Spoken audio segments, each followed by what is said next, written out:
하나님 아버지, 이제 저희가 주의 말씀을 다시 듣기를 원합니다. 저희들의 마음과 생각을 집중할 수 있도록 도와주셔서 주의 말씀을 잘 이해하도록 도와주시고, 무엇보다도 우리의 삶이 하나님 보시기에 합당한 온전한 사한 제사가 되도록 도와주시기를 우리 구주 예수 그리스도의 이름으로 간절히 기도합니다. 아멘. 오늘 우리 본문 말씀은 로마서 13장 1절부터 14절 봉독이 되었습니다만, 제가 오늘 아침에는 1절부터 7절의 말씀에 집중을 해보려고 합니다. 8절부터 나머지 절은 다음 주에 다음 부분과 연결해서 제가 설명을 드리도록 하겠고, 오늘은 특별히 이 정부의 문제, 이 government, 권력을 쥐고 있는 분들에 대한 그런 내용을 우리가 좀 집중을 해보려고 그렇게 생각을 합니다. 아마 여러분들이 주중에 본문 말씀을 보시면서 또 성장그룹에 가셔서 공부하시면서 여러 가지 질문들이 있으셨지 않을까 생각이 되고요. 제가 한 25분 정도 설교를 한 후에 여러분들에게 충분히 질문할 수 있는 시간을 드릴 테니까, 설교에서 이 카바가 되지 않은 부분들이 있으면 여러분 그 질문 시간에 많이 질문해 주시기를 부탁을 드리겠습니다.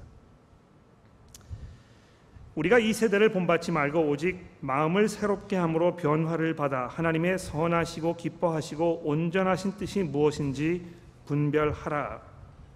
바로 이것이 우리 성도들이 하나님께 드려야 할 참 예배라고 사도 바울이 우리에게 말씀해 주고 있습니다. 이 참 예배라는 것은 그저 주일날 아침에 우리가 교회에 모여서 갖는 이 종교 예식, 이것만을 이야기하는 것이 아니고 아주 포괄적으로 우리가 매일매일의 삶 속에서 어떤 생각을 가지고 무엇을 위해서 어떤 모습으로 살아가는가, 이것이 우리가 하나님께 드려야 할 참 예배라고 사도 바울이 아주 분명하게 우리에게 설명하고 있는 것입니다. 어떤 면에서 그래서 이 창립 예배, 또 추모 예배, 이렇게 여러 가지 예배를 많이 우리가 이제 하나님께 드린다고 생각을 하는데요. 성경이 그 예배라는 그 개념에 대해서 그렇게 이 결부시켜서 설명하고 있지 않다는 것입니다. 창업을 했는데 이 예배를 우리가 드려야 하는가? 이것이 우리 삶 속에 무슨 관련이 있는가? 이거 우리가 잘 한번 생각해 봐야 되지 않겠습니까? 어떤 면에서 하나님께서 원하시는 참 예배라는 것은 개업을 했을 때에 목사님 모셔다가 성도들 불러놓고 같이 이렇게 그 예배를 드리는 것이기보다는 그 사업을 아주 정직하게 열심히 성심껏 매일매일 이 운영해 나가는, 오히려 그것이 하나님께서 원하시는 참 예배라는 것입니다. 그래서 이 세대를 본받지 말고 하는 이 말씀을 우리가 이제 깊이 잘 생각해 봐야 되겠는데요. 어떻게 하면 이 세상 사람들과 구별되는 그러한 새로운 모습으로 우리가 이 삶의 모습을 이루어 나갈 것인가, 이 문제를 우리가 생각해 봐야 합니다. 그 문제는 특히 우리가 이 정부, 정치를 하시는 분들, 이 세력을 가지고 있는 이런 분들에 대해서 어떻게 생각하는가의 문제와도 아주 깊이 연관되어 있다는 것을 사도 바울이 우리에게 설명을 해주고 있습니다.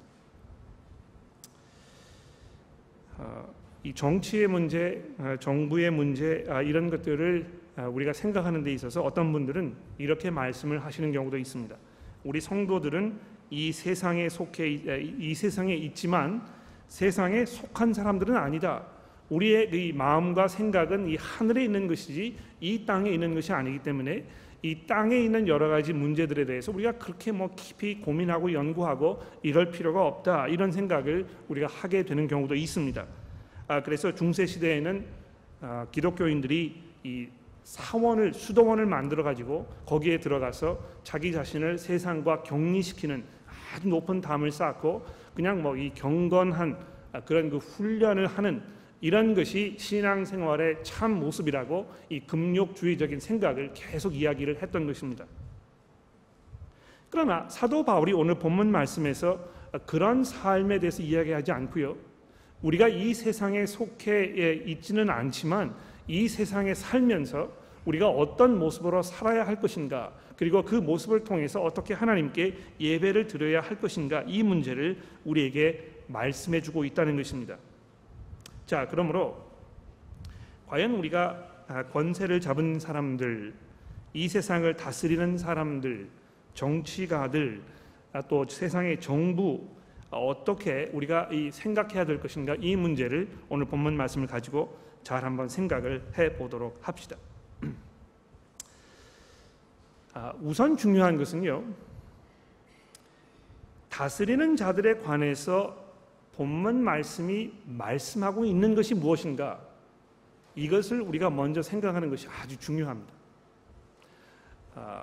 이 본문 말씀에 대해서 이 질문을 던지시는 분들의 대부분의 경우를 보면 이 본문 말씀이 이야기하고 있지 않은 것들, 거기에 더 많이 염려를 하시고 더 많이 질문하시고 이런 경우를 우리가 보게 됩니다. 그래서 본문 말씀이 실제로 우리에게 무엇을 이야기하고 있는가에 대해서는 깊이 생각을 하지 아니하고 다른 문제들을 많이 생각하게 되는 것입니다.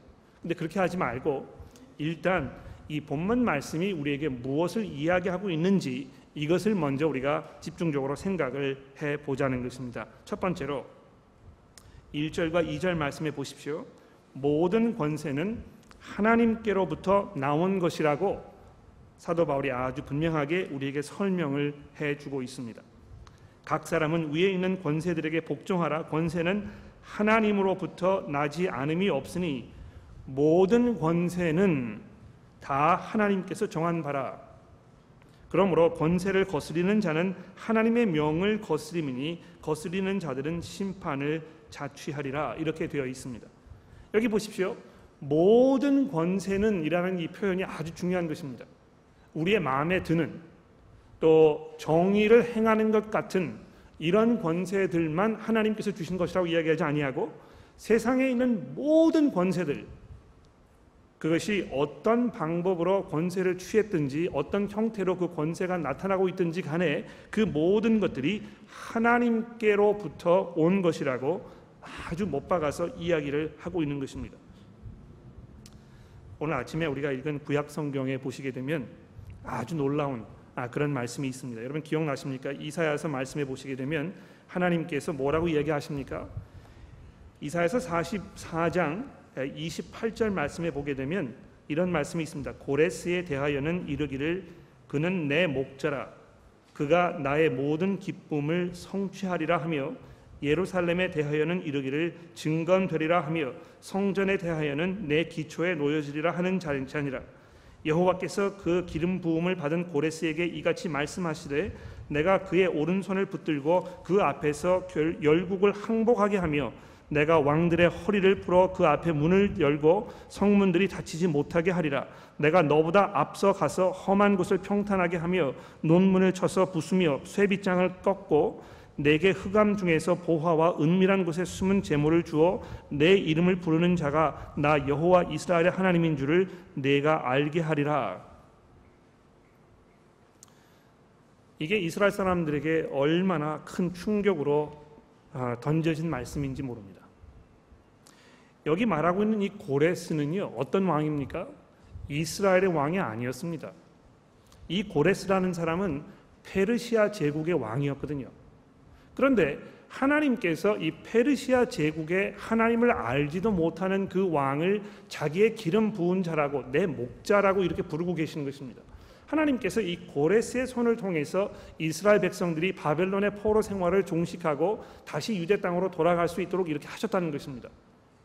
그래서 고레스가 비록 하나님을 알지 못하였고 자기 멋대로 행하는 것이라고 생각했고, 그래서 얼마나 잔인하고 횡포를 저지르는 그런 왕이었는데도 불구하고 그런 것마저도 하나님께서 미리 앞서 가셔서 그 일을 행하셨기 때문에 고레스가 이런 능력을 발휘할 수 있었던 것이라고 지금 성경 말씀이 우리에게 이야기해 주고 있는 것입니다.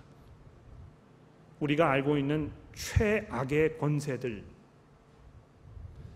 히틀러를 포함해서, 이디 아민을 포함해서 지금 시리아에 있는 그런 그 끔찍한 대통령, 심지어는 북한의 정권까지도 하나님께서 지금 세워놓은 것이라는 것입니다. 근데 오해하지 마십시오. 그것은 그렇다고 해서 그들이 하는 모든 일들이 정당하고 합당한 것이라고 이야기하는 것은 아닙니다. 분명히 여기 성경 말씀이 이야기하는 건 무엇입니까?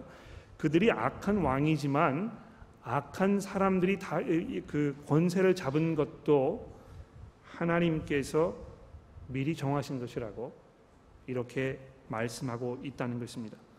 그러면서 내리는 결론이 무엇입니까? 그러므로 권세를 거스르지 말라는 것입니다. 권세를 거스르게 되면 그 권세를 세우신 하나님을 거하는 것이라고 이렇게 말씀하고 있다는 것입니다. 두 번째로, 권세를 가지고 있는 사람들은 따라서 그들이 지켜야 할 역할이 있습니다. 하나님께서 그들에게 부여하신 책임이 있는 것입니다. 무엇입니까? 4절 말씀해 보십시오.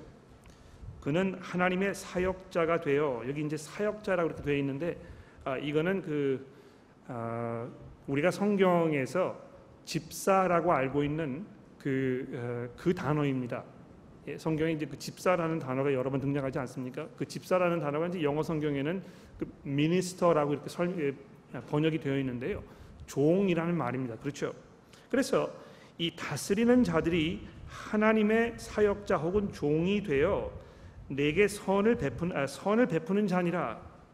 그러나 내가 악을 행하려거든 그를 두려워하라. 그가 공연히 칼을 가지고 있지 아니하였으니 곧 하나님의 사역자가 되어 악을 행하는 자에게 진노하심을 따라 보응하는 자니라. 자, 이렇게 해서 이 권력을 쥐고 있는 사람들이 세상에서 해야 할 일이 무엇인가를 지금 사도 바울이 우리에게 설명해 주고 있습니다. 무엇입니까? 악을 행하는 사람을 벌하고 선을 행하는 사람들을 세워주는 그런 역할을 지금 정부가 하고 있어야 한다는 것입니다. 그것이 바로 하나님께서 이 세상에 있는 정부 권세 잡은 자들에게 기대하시는 바입니다. 악을 행하는 자들을 벌하고 선을 행하는 자들을 세워주는 그런 역할이 이 정부가 해야 할 일이라는 것입니다. 여기 이제 우리가 한 가지 기억해야 될 것은요, 성경 말씀이 이 무력 행사하는 것을 정당화하는 그런 경우에 대해서 말씀하고 있다는 것입니다. 저는 한때 성경이 일괄적으로 평화주의를 수호한다고 생각했었습니다. 어떤 경우에도 무력을 사용하는 것은 정당화될 수 없다. 예수님께서 말씀하셨더니 누가 내 오른뺨을 대려거든 내 왼뺨도 대라, 이렇게 이야기하셨기 때문에 우리 그리스도인들은 그냥 뭐 항상 그 수동적으로 당하고만 있어야 하는 그런 그 상황에 있다. 성경이 이 절대적으로 무력을 행사하지 말아야 한다고 생각한다, 이렇게 저는 생각을 했었거든요. 그러나 그렇지 않습니다. 무력을 행사하는 것이 정당화될 수 있는 상황이 분명히 있는 것이라고 오늘 4절 말씀이 이야기하고 있다는 것이죠. 권세를 잡은 자들이 공연히 칼을 가지고 있는 것이 아니다. 아무런 이유 없이 무력을 가지고 있는 것이 아니고 그것을 사용해서 이 사회가 필요한 질서와 평화를 지키고 악을 몰아내는 역할을 해야 한다는 것을 지금 말씀하고 있는 것입니다. 정부가 그런 역할과 책임을 갖고 있음과 동시에 이 시민들도, 특히 그리스도인들도 역시 마찬가지로 우리가 지켜야 할 책임이 있는 것입니다. 무엇입니까? 3절에 보십시오. 다스리는 자들은 선한 일에 대하여 두려움이 되지 않고 악한 일에 대하여 되나니 내가 권세를 두려워하지 아니하려느냐? 선을 행하라. 그리하면 그에게 칭찬을 받으리라. 이 시민들이, 성도들이 해야 할 일은 무엇입니까? 선을 행하는 것입니다. 우리 자유민주주의 세대의 그 체제에 살고 있는 사람들은요, 우리의 권리를 사용해서 정부를 비방하고 또 공격하는 그런 자유가 있습니다. 평가를 할 수 있는 자유가 있는 것입니다. 그런데 대부분의 경우에 보면 우리가 마음에 들지 않는 것들을 얘기하고 불만을 표현하고 이런 것들에 대해서는 우리가 굉장히 빨리 이것을 합니다만, 우리가 해야 할 그 책임, 선한 일을 하는 책임에 대해서는 별로 그렇게 중요하게 생각하지 않는다는 것입니다. 우리의 권리만 생각하는 것이지 우리의 책임에 대해서는 생각하지 않는 경우가 상당히 많은 것을 우리가 인정하지 않을 수 없습니다. 그러므로 우리가 선을 행하는 삶을 살아야 한다, 이렇게 사도 바울이 우리에게 말씀해 주고 있습니다. 자, 그런데 여러분 보십시오. 놀라운 것은 무엇이냐면 지금 사도 바울이 이 내용을 로마에 살고 있는 성도들에게 하고 있다는 것입니다. 로마는 어떤 상황이었습니까? 그리스도인들에 대해서 무자비한 폭력을 베푸는 그런 악의 세력이라고 이야기할 수 있는 그런 정권이지 않았습니까? 사도 바울이 지금 그 유대 지도자들, 유대 그 권세를 잡은 자들의 손에 붙잡혀서 지금 그 로마 총독 앞에 가가지고 로마 총독의 손에 의해서 지금 이 가이사의 법정에까지 가게 돼야 하는 그런 상황 속에 놓여 있었습니다.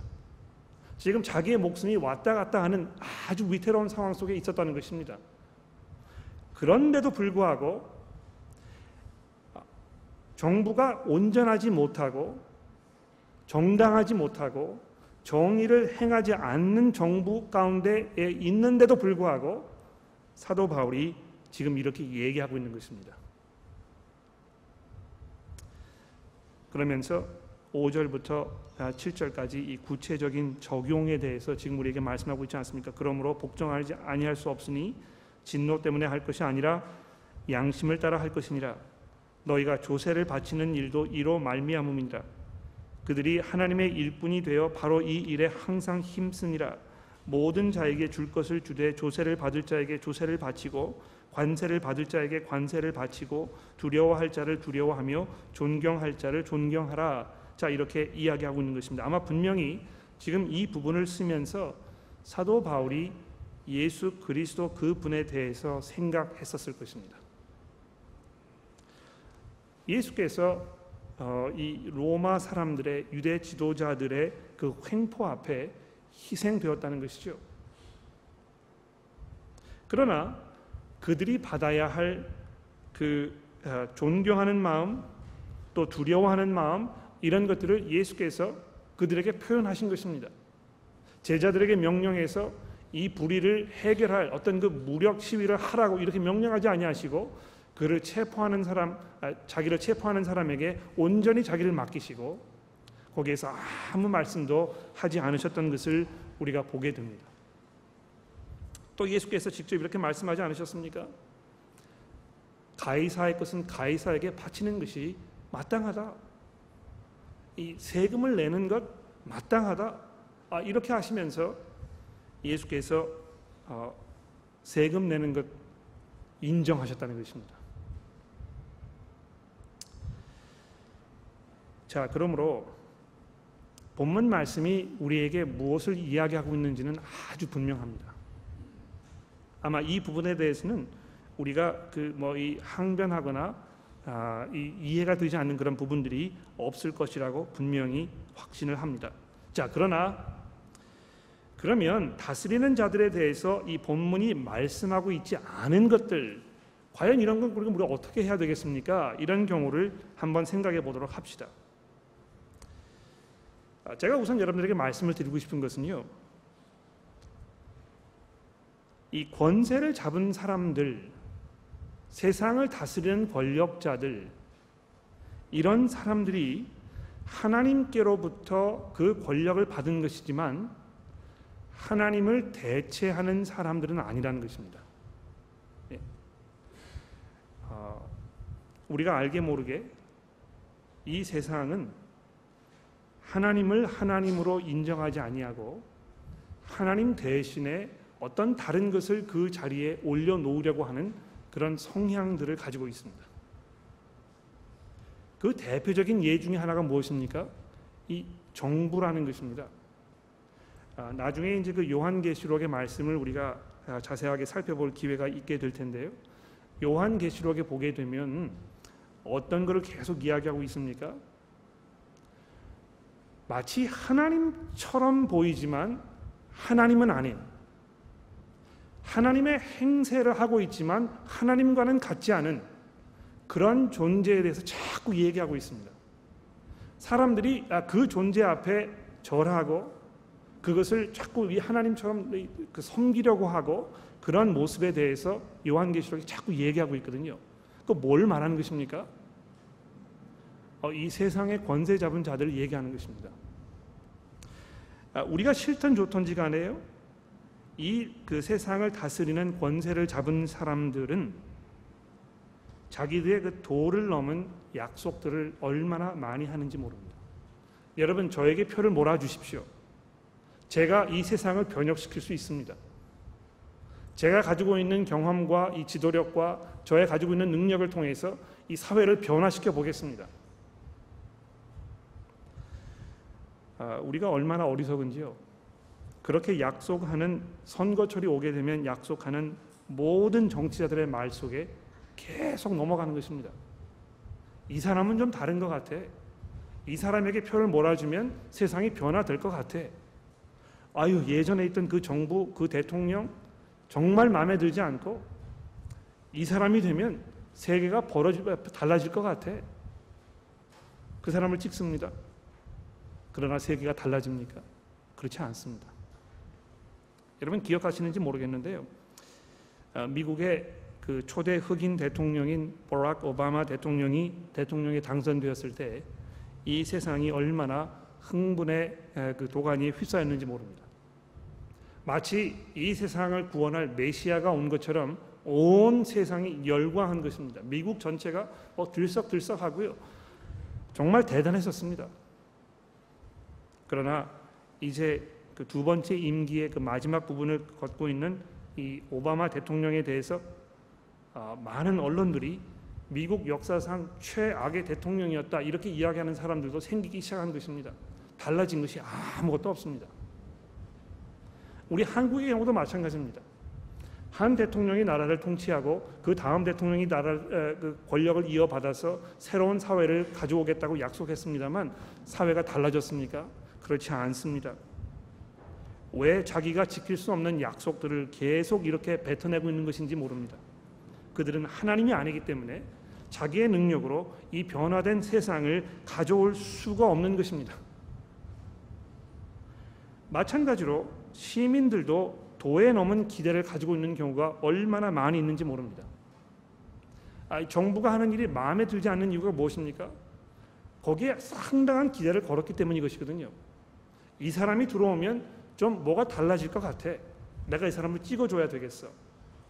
그런데 아니나 다를까 성에 차지 않는 것입니다. 이것도 역시 우리 그리스도인들이 잘 생각해 봐야 할 문제입니다. 여러분, 정치에 대해서 많은 그런 그 관심을 가지고 계시고 많은 기대를 걸고 계시고 그래서 교회에 오셔서 식탁교제 시간에도 정치의 문제에 대해서 열변을 토하시는 그런 분들이 상당히 많은 것을 제가 알고 있습니다. 그러나 여러분, 정치는 무엇을 할 수 있는가의 문제가 아니고요. 무엇을 하지 말아야 하는가의 문제라고 저는 생각합니다. 좀 설명을 드릴까요? 제가 잘 아는 친구 목사 중에 하나는요. 선거철이 되게 되면 누구를 찍을 것인가, 누구에게 표를 줄 것인가의 문제를 생각하면서 이 사람이 무슨 공약을 내걸었는가에 따라서 투표를 하는 것이 아니고 이 사람이 무슨 일을 저지르지 않을 것이라고 얘기한 그거 가지고 표를 준다는 것입니다. 다시 말해서 정치가들에 대해서 별로 그렇게 희망을 가지고 있는 것이 아닙니다. 그냥 한 정권이 들어서 가지고 그 사람이 이 나라를 다스리는 동안 그냥 재앙이 벌어지지 않으면 그러면 그 사람은 자기의 책임을 다 한 것입니다. 이 사회가 그 사람으로 인해서 엉망진창의 수렁텅이로 빠져들지 않으면 자기의 역할을 다 한 것입니다. 그 이상을 기대하기가 어려운 것입니다. 아이고, 이 사람이 들어오면 뭐 세금 제도가 좀 풀어지고 경제가 뭐 더 활발하게 돌아가고 민생이 낮아지고 복지가 좀 더 좋아지고 뭐 이 job이 더 많아지고 이럴 것이라고 우리가 기대를 많이 합니다만 이것은 사람의 손으로 해결될 수 있는 문제가 아니라는 것입니다. 그러므로 무슨 공약을 걸었는가에 따라서 투표를 주는 것이 아니고요. 무슨 이야기를 하지 않았는가, 그거에 따라서 표를 준다는 것입니다. 또 어떤 친구는 저에게 뭐라고 얘기하냐면 누가 정권을 쥐고 있든지 간에 저는 항상 야당에게 표를 줍니다. 이것도 역시 마찬가지입니다. 별로 그렇게 정치에 대해서 기대하는 것이 아닙니다. 다 똑같거든요. 뭐 어떤 사람은 이런 것이 중요하고 저런 사람은 저런 것이 중요하고 이런 것에 우리가 집중해야 되고 저런 것에 집중해야 된다고 많이 이야기합니다만 사실 나중에 놓고 보면 다 그것이라는 것입니다. 그래서 이 정부는 하나님을 대신하는 사람이 아니라는 것을 우리가 기억하고 다스리는 자들은 도에 넘은 약속을 하지 말아야 하고 시민들은 도에 넘은 기대를 하지 말아야 할 것입니다. 두 번째로 정부가 마음에 들지 않는 경우가 있을 것입니다. 이 경제 정책이 마음에 들지 않아서, 복지 정책이 마음에 들지 않아서, 일자리가 잘 생기지 않아서, 이 외교의 문제가 마음에 들지 않아서, 한국의 경우에는 이 대북 정책의 문제에 마음에 들지가 않아서 여러 가지 그런 경우가 있지 않습니까? 그런데 생산이 먼저인가 분배가 먼저인가 하는 것은요, 옳고 그름의 문제가 아닌 것입니다. 어떤 경우에는 생산이 더 중요한 경우가 있고 어떤 경우에는 분배가 더 중요한 경우가 있는 것입니다. 이것 아니면 저거라고 생각하는 것은 대단한 오산입니다. 다 그것이거든요. 복지가 먼저인가 또는 그 생산력이 먼저인가, 이것도 역시 마찬가지입니다. 우리가 알고 있는 대부분의 인간 사회의 문제가요, 이렇게 흑백 논리로 딱 결정을 지을 수 없는 경우가 상당히 많습니다. 왜 그렇습니까? 우리가 사람이기 때문에 우리 앞에 펼쳐져 있는 모든 상황들을 다 이해할 수 없고, 그래서 완벽하고 흠이 없는 결정을 내릴 수가 없게 되어 있습니다. 우리는 하나님이 아니거든요.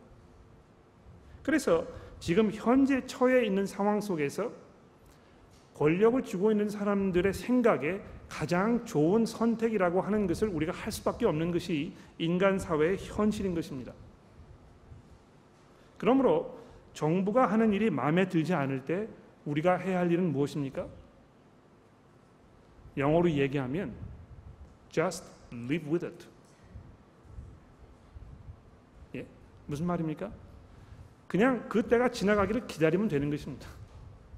그리고 우리는 이 자유민주주의 체제에 살고 있기 때문에 정부가 마음에 들지 않으면 다른 정부를 세울 수 있는 그런 기회가 충분히 오게 되는 것이거든요.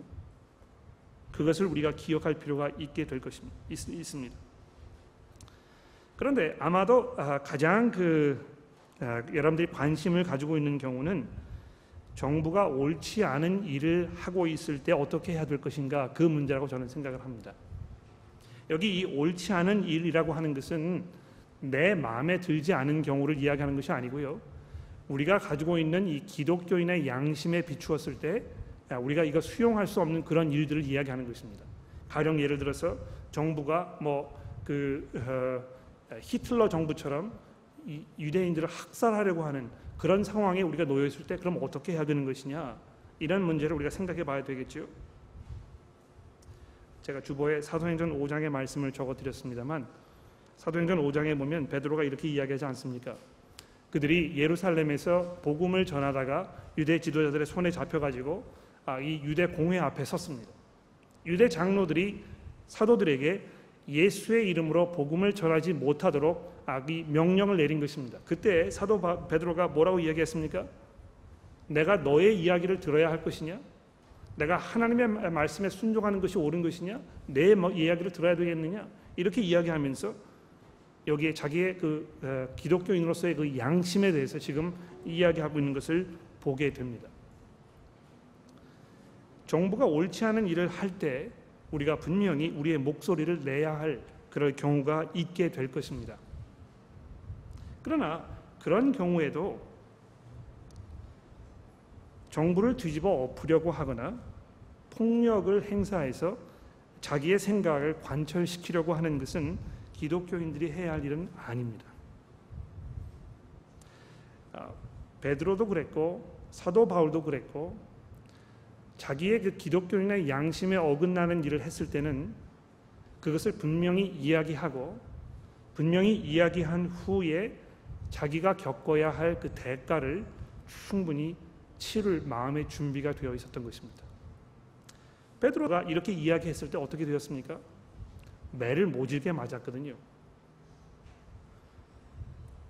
그러나 바로 그것을 통해서 권세 잡은 자들에게 베드로는 순종하고 있는 것입니다. 권세 잡은 자들의 이야기를 듣지 않았습니다만 동시에 거기에 순종하고 있는 것입니다. 성경의 이러한 여러 가지 부분들이 여러분과 저에게 이 세상의 문제에 대해서, 정치의 문제에 대해서 아주 많은 것을 생각하게 합니다. 여러분들은 어떠십니까? 한국의 이 정세라든지 호주의 여러 가지 정세라든지 세계가 돌아가는 일들을 생각해 보시면서 마음에 들지 않는 일들이 있을 것입니다. 그것을 어떻게 표현하고 계십니까? 우리가 그런 상황 속에서 어떻게 해야 되겠습니까? 제가 주중에 어떤 분과 대화를 나눴는데요. 그분이 저에게 그렇게 이야기하셨습니다. 로마서 13장의 말씀을 이렇게 읽으면서 저는 이 말씀을 순종하기 위해서 이렇게 하고 있습니다 하는 이야기를 저에게 하셨는데, 그분은 직장에서 직장 동료들이 자기의 상사에 대해서 서로 모여가지고 비방하고 흉보고 이렇게 하는 일에 참여하지 않는다는 것입니다.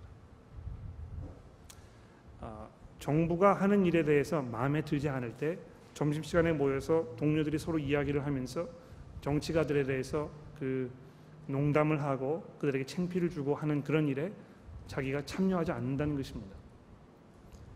하나님의 말씀이 우리에게 이런 것을 요구하고 있기 때문에 우리가 이 말씀을 우리의 상황 속에서 어떻게 적용해야 할 것인지의 문제를 아주 심각하게 생각하고 이 세상 사람들처럼 하지 말아야 하는, 우리의 마음의 변화를 받아서 예수 그리스도께서 하셨던 것처럼 우리가 살아야 하는, 바로 이런 것이 우리가 하나님 앞에 드려야 할 산 제사요 참된 예배라는 것입니다. 자, 제가 준비한 거 이제 다 말씀을 드렸는데 잠깐 여러분 그 숨 고르기를 하시고요. 옆에 계시는 분들과 여러분의 생각, 질문 이런 거를 조금 나누어 주신 후에 질문을 한 서너 가지 정도 받습니까? 네, 저 뒤에. 저는 사실 저희가 여기서 우리의 책임과 구체적인 적용에 대해서 말씀하실 때요. 그러니까 저희가 마음에 들지 않는 것과 것에 대한 저희의 권리를 주장하는 것, 그리고 또 선을 행하는 것을 해야 된다고 말씀하셨는데, 때로는 저희가 진짜 제된 본성을 가지고 있고 또 지혜롭지 못하기 때문에 내 생각에는 그 권세자들이 하는 것이 선이 아니기 때문에, 그러니까 내 개인적으로 마음에 들지 않는 것이 아니라 저것이 선이 아니라는 생각 때문에 그거에 대한 생각이 들 때는, 근데 그 선이 아니라는 생각과 그것이 내 마음에 들지 않는 거라는 그 생각의 그 차이를 때로는 잘 분별하지 못할 때가 있을 것 같아요. 물론 하나님 보시기에 말씀에 비춰 봐야겠지만, 그럼에도 불구하고 나의 그 한계로 인해 그것을 잘 구별하지 못할 때는 어떻게 하는 게 지혜로운 방법인지 알려주셨으면 합니다. 네, 좋은 질문이라고 생각을 합니다. 실제로 그렇습니다. 그 외교 정책, 또 경제 정책, 복지 정책, 환경 정책, 뭐 이런 모든 문제들이 그렇게 간단한 문제가 아니라는 것을 누구나 다 잘 알고 있습니다. 또 국가를 이루고 있는 국민들의 그 형편과 상황이 다 각양각색이기 때문에 모든 사람들에게 공평하게 할 수 있는 어떤 정책이나 이런 것을 만드는 것은 불가능합니다. 그래서 그 정부가 하는 일이 옳은 것인가 옳지 않은 것인가를 판단하는 일은 대단히 어려운 일이라고 저는 생각을 합니다. 그것은 그러므로 우리가 이야기를 하지 말아야 한다는 이야기는 아닙니다. 우리가 충분히 우리의 생각을 이야기하고 또 우리가 이런 상황 속에서 그리스도인으로서 해야 할 일이 무엇인가를 우리가 잘 생각해 보는 것이 아주 중요합니다만, 우리 그리스도인들은 섣부르게 어떤 그 한 가지 정책을 지지하거나 특정 정당을 의지하거나 이런 모습을 보이지 말아야 한다고 저는 생각합니다. 여러분, 그 어떤 일이 벌어졌습니까? 중세 시대에는요, 교회가 교회적으로 천동설을 지지하지 않았습니까? 그렇죠? 확인되지 않았던 것이었고 분명하지 않았지만 교회가 거기에 거의 사활을 걸다시피 했습니다. 그런데 나중에 이 과학이 발전하고 하면서 얼마나 교회가 그 문제로 인해서 창피를 당했는지 모릅니다. 그러므로 우리 그리스도인들이요, 이 세상의 문제를 이렇게 놓고 생각할 때 어떤 특정한 정책, 특정한 정당, 어떤 특정한 정치인에 대해서 이 사람은 옳다, 옳지 않다 이야기하는 것은 어떤 면에서 마치 우리가 하나님인 것처럼 행세하는 것과 거의 비슷하다고 저는 생각합니다. 왜 그러냐 하면 그 특정한 정당이나 정치인이 이 세상을 잘 이해하지 못해서 결정을 내렸던 것처럼 우리들도 마찬가지이기 때문에 그렇습니다. 어떤 면에서 정치를 하고 있는 사람들은 일반 시민들보다 더 많은 정보와 이 상황에 대한 이해를 가지고 결정을 내리게 되어 있거든요. 그렇기 때문에 어떤 면에서 정부의 어떤 정책이나 이런 것을 우리가 비방하고 평가하는 일은 우리가 상당히 조심해야 할 문제라고 저는 생각합니다. 그리고 아까도 말씀을 드렸습니다만 대부분의 어떤 그 정책이나 이런 문제를 보게 되면 옳고 그름의 문제가 아니고요, 어떤 그 우선순위의 문제인 경우가 많고, 그 우선순위는 상황에 따라서 계속 시시각각으로 변화될 수밖에 없는 그런 것들이라는 것을 우리가 인정할 필요가 있습니다. 그렇기 때문에 이 정치를 하시는 분들도 자기의 생각만을 옳다고 고집하는 것도 옳지 않은 것이고, 또 시민들도 어떤 그 특정 정당의 특정한 정책에 대해서 계속해서 공격을 하는 것도 별로 그렇게 바람직한 일은 아니라고 저는 생각을 합니다. 어떤 그 특정한 사건을 놓고 이것이 옳은 것인가 옳지 않은 것인가를 결정을 해야 할 경우가 가끔 우리 가운데 있는데요. 예를 들어서 그 시리아 난민 받아들이는 이 문제를 가지고 지금 뭐 굉장히 논란이 많지 않습니까? 그 대부분의 교회 지도자들, 어떤 교단이든지 간에 대부분의 그 교회 지도자들이 이것이 난민을 받아들이는 것이 아주 맞는 일이고 좋은 정책이라고 대부분 그렇게 이야기를 합니다. 그런데 얼마만큼의 숫자를 받아들여야 할 것인가, 어떤 것이 옳은 것인가, 이 그 숫자를 딱 이렇게 정하는 일은 교회가 해야 할 일은 아니라고 저는 생각합니다. 왜냐하면 교회가 그런 일을 하도록 뭐 이 그 역량이 있는 것도 아니고, 또 그것을 이 그 올바르게 판단해야 할 그런 상황에 있지도 않습니다. 그런 면에서는 정부의 결정을 우리가 인정해주고 따라갈 필요가 있는 것이거든요. 그런데 항상 그렇습니다만 나중에 지나고 보면 그때의 결정이 옳았는지 옳지 않았는지 우리가 조금 더 알게 되는 것입니다. 그러므로 어떤 면에서 지금 현재 특별한 어떤 그 결정이 옳은 것인가 옳지 않은 것인가를 우리가 결정을 내려야 하는 것은 거의 불가능한 경우가 상당히 많고, 우리가 그렇기 때문에 정부를 위해서 하나님께 기도하고 하나님의 도우심이 그들 가운데 있도록 우리가 그 기도하는 것이 굉장히 중요한 문제라고 저는 생각을 합니다.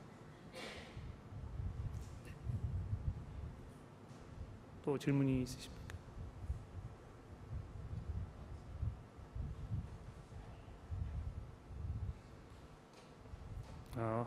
예, 우리 안 선생님.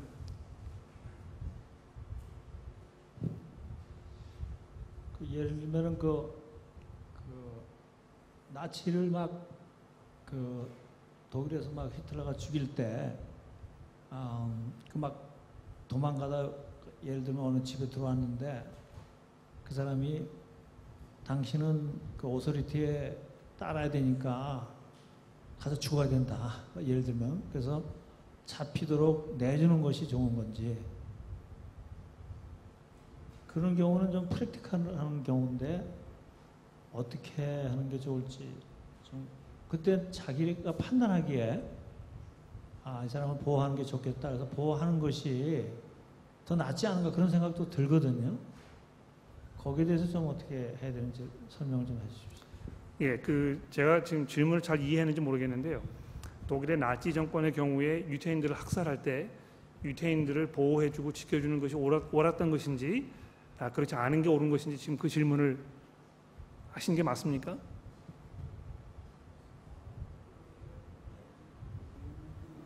죄송합니다. 잘 들리지를 않는데요, 제가. 그러니까 예를 들면은 학생들이 이제 데모를 한다 이거예요. 한국 같은 경우에 또 뭐 옛날에 그 광주에서 군인들이 사람 막 죽였을 적에 막 죽지 않으라고 막 도망오는 학생들이나 시민들을 보호해 주는 것이 좋은지 네. 당신들이 정배하는 일이 맞으니까 하나님 하신 일이니까 그냥 가서 죽어라. 네. 이래야 되는 건지 참 네네. 프랙티컬한 그런 질문을 하고 싶습니다. 네, 네, 좋습니다. 이 기독교 윤리라는 것이요, 굉장히 어려운 문제입니다. 그래서 그 신학교에 가면 모칼리지에서 이제 1년 동안 이 기독교 윤리를 공부를 하거든요. 근데 지금은 어떤지 모르겠습니다만 제가 신학을 공부할 때는 이 기독교 윤리를 3학년 맨 마지막에 다루었습니다. 왜 그랬느냐 하면 어떤 면에서 신학적인 토대를 잘 정리를 하고 어떤 그 나름대로의 체계가 정립이 된 후에 그것을 가지고 실제 상황에 어떻게 적용할 것인가의 문제를 다루는 일이기 때문에 기독교 윤리라는 것이 그래서 이제 그 맨 마지막에 공부하도록 이렇게 한 것이거든요. 근데 제가 그 기독교 윤리를 공부해 보니까는요, 정답을 찾는 것이 굉장히 어려운 경우가 상당히 많습니다. 그러니까 가령 예를 들어서 지금 뭐 말씀하신 대로 지금 뭐 이 공안에 그 사람 쫓아오는 그런 상황에서 이제 피해 가지고 누가 우리 집에 들어왔다고 생각을 해봅시다. 이 사람이 지금 잡히면 어떻게 될지 우리가 알지 못하는 그런 아주 긴박한 상황 속에 있다고 생각을 해봅시다.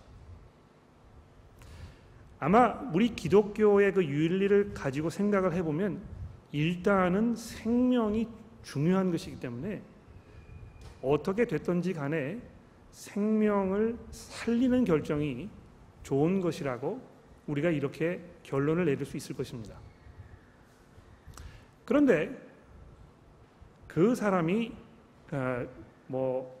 지금 다른 일로 인해서 지금 쫓김을 당해가지고 집에 들어왔습니다만 다른 시간에 다른 상황에서 살인을 저질렀던 살인범이었다고 생각해 보십시오. 그러면 어떻게 해야 되겠습니까? 이 쉽지 않은 문제이거든요.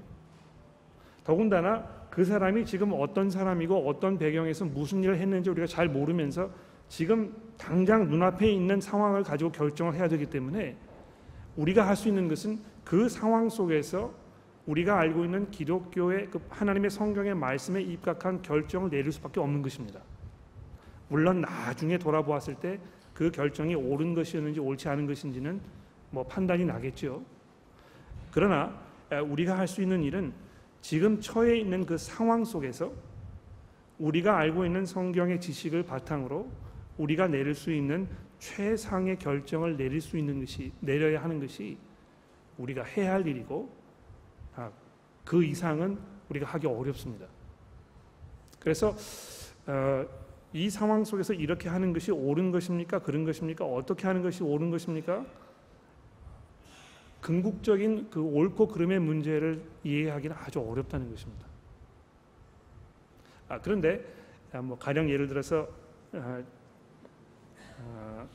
나치 정권 하에 살고 있던 독일 사람이었고 유태인들이 집에 와서 목숨을 살려달라고 우리가 이렇게 얘기했을 때 당연히 목숨을 구해주는 것이 인간 도리로서 마땅한 것 아니겠습니까?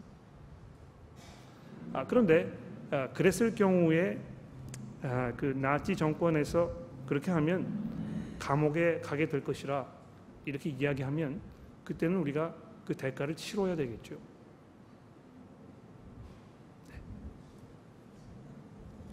네. 우리 윤 선생님 질문이 마지막 질문이 되겠습니다. 이 성경 본문에 그 모든 권세를 이야기하고 있는데 목사님이 그 설교 말씀에는 마치 그 정권을 갖고 있는 그 권세자를 얘기하는 거로 이렇게 설명하시는데 그 오소리티라는 말이 혹시 이렇게 아버지는 아버지로서의 오소리티를 갖고 있고 또 목사님은 교회에서 목사님으로서의 오소리티를 갖고 이랬을 때의 그 오소리티와 같은 것인지 그거를 좀 설명해 주시기 바랍니다. 네, 그렇습니다. 여기 권세라고 이제 한국 성경에 표현이 되어 있는데요. 이 권세라고 표현된 이 성경의 그 원래 히브리어 단어는 그냥 어떤 그 정권만을 말하는 것이 아니고 모든 그 authority를 이야기하는 것입니다. 지금 뭐 우리 선생님 말씀하신 대로 아버지가 부모로서 가지고 있는 그 authority, 또 경찰관이 가지고 있는 authority 이런 모든 걸 다 포함하고 있다는 게 맞습니다. 그런데 그 단어가 특별히 이 로마서 13장에서는 정치를 하는 그 정권을 주고 있는 사람들의 지금 적용이 되고 있다는 것을 우리가 본문을 보면 알 수 있거든요. 지금 그 문제를 다루고 있는 것이거든요. 그러나 뭐 잘 지적을 하셨는데요. 이것이 뭐 정치 지도자이든지 경찰관이든지 뭐 학교 선생님이든지 부모이든지 모든 권세 있는 자들의 그 권세를 우리가 존경하고 존중해 주는 그것이 우리 그리스도인들이 해야 할 마땅한 도리인 것입니다. 그래서 기독교인들은요, 혼돈의 그 상황, 무질서한 상황, 폭동이 일어나는 상황을 결코 인정하지 않습니다. 그 질서가 있고 그 authority를 인정하고 이렇게 하는 것이 마땅하고 합당한 그런 것이라는 것입니다. 잘 지적을 하셨는데요. 좀 도움이 많이 되네요. 하나만 더 할까요? 예, 좋습니다. 하나만 더 질문. 진짜 마지막이 되겠습니다. 예, 우리 노신영 형제. 아까 그 예시에서 그 나치즘 안에서 있는 독일인이고 어떤 무고한 이런 유태인이 숨겨달라고 한 그 상황에서 그